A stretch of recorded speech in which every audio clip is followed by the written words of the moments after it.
Bonjour et bienvenue sur la Minute du Patrimoine. Je suis Charlène Nespoulouz, conseillère en gestion de patrimoine et maintenant 12 ans que j'accompagne des chefs d'entreprise dans la structuration et l'optimisation de leur patrimoine personnel et professionnel. Dans cette série dédiée à l'assurance vie, on a parlé de qu'est-ce que c'était, à quoi ça servait, quels étaient les moteurs de performance. Donc aujourd'hui, nous allons aborder le sujet de la fiscalité du contrat d'assurance vie. Quand on parle de fiscalité pour le contrat d'assurance vie, il faut bien faire la différence entre le contrat d'assurance vie pendant la vie du contrat, en phase d'épargne, et ensuite la fiscalité en cas de décès. Et j'ai souvent parlé de l'intérêt de cet outil redoutable qu'est le contrat d'assurance vie. Vous allez très vite comprendre quand je vais vous parler de la fiscalité successorale. Parlons de la fiscalité pendant la vie du contrat. C'est très simple. Pas de retrait, pas de fiscalité. Le jour où vous effectuez un retrait, c'est la part d'intérêt dans le retrait qui est fiscalisé. Concrètement, le capital n'est jamais taxé, c'est seulement la part d'intérêt qui est fiscalisée. Depuis 2007, la fiscalité, c'est la flat tax à 30%, 12,8% de prélèvements forfaitaires et 17,2% de prélèvements sociaux. Concrètement, vous effectuez un retrait de 10 000 euros. Sur ces 10 000 euros, on va considérer qu'il y a 3% d'intérêt. 300 euros. Sur ces 300 euros, on applique la flat tax.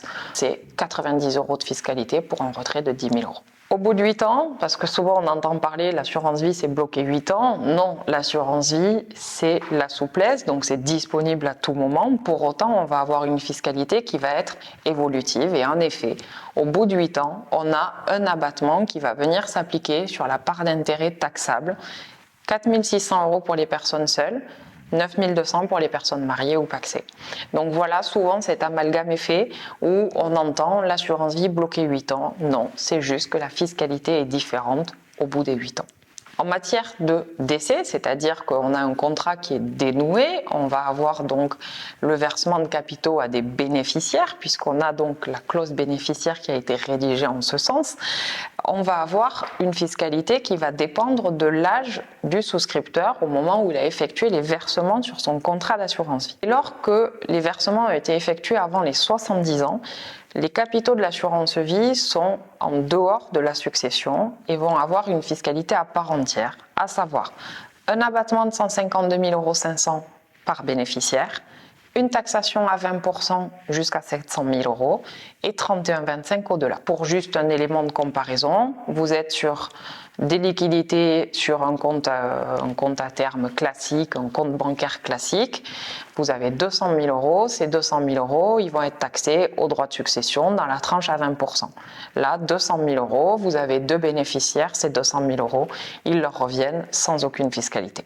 Quand on a des versements qui ont été effectués après 70 ans, la fiscalité est différente. On va avoir qu'un abattement de 30 500 € qui va s'appliquer, peu importe le nombre de bénéficiaires qu'on a, et le capital entre dans l'actif taxable au droit de succession. Pour autant, je vous ai parlé de capital, mais les intérêts, eux, restent exonérés. Donc l'assurance vie a quand même du sens, même après 70 ans. Vous avez bien compris, l'assurance vie est un outil patrimonial absolument redoutable. D'autant plus quand on a des patrimoines élevés, qui nous permet d'avoir des capitaux qui soient gérés, de pouvoir les faire travailler, d'avoir de la rentabilité et d'améliorer la transmission au profit des bénéficiaires. Si cette vidéo vous a plu, n'hésitez pas à vous abonner à ma chaîne YouTube, liker, commenter. Je vous donne rendez-vous très bientôt pour la prochaine vidéo sur l'assurance vie.